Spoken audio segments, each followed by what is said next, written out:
tell us, like, why is it that so many people think, and you probably agree, that negotiation is one of the most important skills that you could have? Well, first of all, I think that kids from a young age are taught to be quiet, be respectful, remind their manners, etc. And that can really like dampen their self-advocacy muscle. And I have to help heal those childhood wounds of the women that I work with every day so that they can be brilliant negotiators. And I think it also starts by removing the stigma of negotiation. Even I that love that. word just Yep. feels like a briefcase is somehow involved. It's just not at all. It really is about, okay, what do I need from a situation and what does the other person need from a situation and how can we meet in the middle? And that's a really crucial, I think, skill to be learning ASAP. Yeah, I like that you said, like, it's any situation, because I do feel like every time I hear negotiation, my brain immediately goes to negotiate for a higher salary. And like you said, like, there's a lot of situations in life where you might need it, because it doesn't necessarily mean like you're getting your first job. It could be like you're negotiating something else in your life that you need these skills for. 100%. As a teenager, you actually have lots of opportunities to advocate for yourself. So think about even if you're getting a part-time job or like a lot of kids, you're doing little small jobs, babysitting, Yeah. lawn work, Hmm. helping a relative, an elderly relative or a neighbor clean out their basement, things like that. Trying to negotiate the pay. And what else can you do though, like to help smooth the negotiation process before you even sit down at the table? First thing I'll say to help you maybe get over a bit of that, oh gosh, how do I like negotiate? I feel bad, they need my help and I should just do it for free. No, no, no, no, no. Research and facts and data can really help you calm down and get into a space of, well, this is just factually true. So what I say, what I mean by that is you research for your essays, your term papers, your exams all the time, research for what the average wage is for someone who is mowing lawns, for someone who is doing childcare services in their home. You can put in your zip code into Google, zip code, childcare hourly rate, and start to figure out sort of what is a reasonable ask. And I actually was negotiating with a potential babysitter for my kids, and she was 16. And I met her on the playground. She was amazing with another kid. And I was like, oh, Katie, can you help me out? And she was like, I don't know. Okay, well, so what should I charge? And I could have just told her, it's $20, girlfriend. It's a lot of money. But instead, I said, go ask a couple of your friends who babysit and see what they're charging.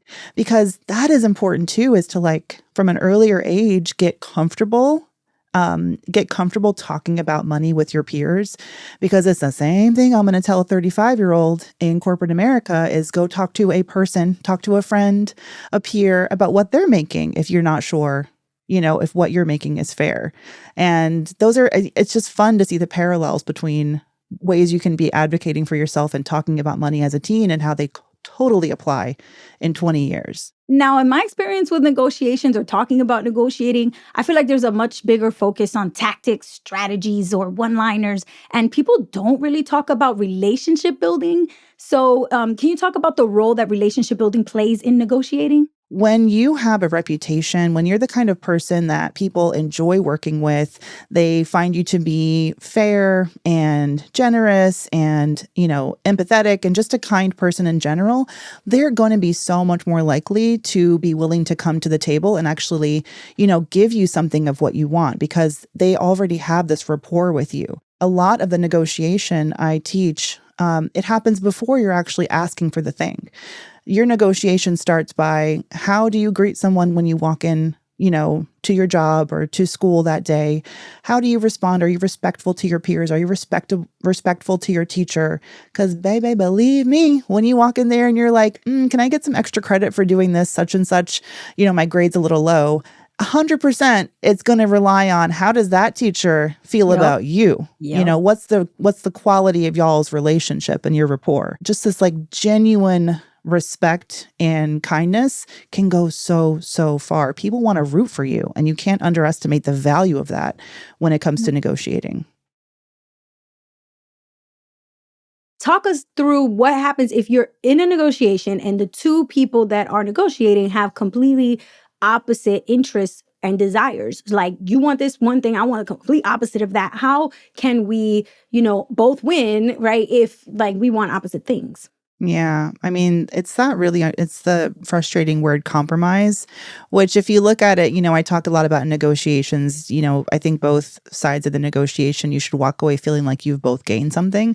But the reality is that you probably also have lost something in the process. Think about what you can give up and think about what the other people may be giving up as well. And like, take that into consideration. And it's okay to get comfortable with the idea that you may not get everything that you want. So we know that you have this, like, you've developed this system to help with negotiations called the Maker method. Can you talk us through that? And what does each of those letters in the acronym mean? All right. So starting with the 5-step maker method, you've got number one, make them excited to hire you. And then we've got number two, attract multiple offers to give you more bargaining power. Number three is know your value. So walk in there understanding what's fair before you even start the negotiation. Number four is eliminate their objections. So get ahead of anything that may deter them and be able to offer an answer to that. And then number five is rock the counter offer, because when you get an offer, it's not always the final word. So, Mandy, what would you say are your top tips for high school students who maybe they're negotiating for like the first time ever? Okay, so if you're listening to this, so here's a three, too long didn't read version of this podcast. Three tips I want you to take away. One is that your relationships matter. The quality of person you are, the way that people feel about you after you leave a room, the way that you treat your peers, the way that you treat your teachers, your family, that really matters. And it matters in negotiating because if people like you, and I don't mean you have to just like kiss up to them, but if they respect you and they have a good experience with you, they're going to want to root for you. They're going to want to see you succeed, and they're going to be much more willing to meet you in the middle and give you something that you want. So think about the quality of those relationships. Number two is that this is going to be awkward, and that's okay. So you feeling uncomfortable, like you've probably been told from a young age that, it's not polite to speak up and ask for what you want. And it's not polite to say no or to turn something down and ask for something different. You got to unlearn that. Okay. And you got to learn how to advocate for yourself. And it may feel uncomfortable, but you push through, you do it anyway. And then the third thing is that there's so much power in knowing your value. And the best way to know your value is to get comfortable doing your own research into what things cost, what your time costs, what the right wage or the pay can be for the certain, tasks or jobs that you're doing, and to get comfortable actually talking about it with your peers, because your peers in real time out there in the job market are going to be one of the best sources of information you have so that you know what's fair and what you should be shooting for. For today's Learn More segment, I asked Mandy to stick around a little bit with me to do some role playing because I want us to get a sense for how she handles negotiations in real life. So let's get into that. So in this example, I've offered Mandy a job. I'm going to play her hiring manager, her boss, but she's not happy with the salary that I offered her. And so we're going to talk about that. Yeah, Nelly, I'm so excited I got the offer. And the first thing I wanted to ask you is, can I have a little bit of time to review this? Because, the pay is a bit lower than what I was expecting. And based on my research, it's not exactly in the ballpark that I was aiming for. But give me 48 hours to kind of look this over. And can I get back to you after the weekend? Sure, you can take those 2 days. We would definitely love to know by Monday, just because we kind of have to move forward with some of the decisions that come from your answer. So by Monday would be great. 100%. I'm so excited. Okay, I'll chat with you Monday. Hey, Yanely. So I just sent you this via email, but I wanted to follow up with a quick phone call. Thank you so much. I can't wait to join the company. I do have some questions about the compensation offer, and I just wanted to see if there's any wiggle room with the base compensation.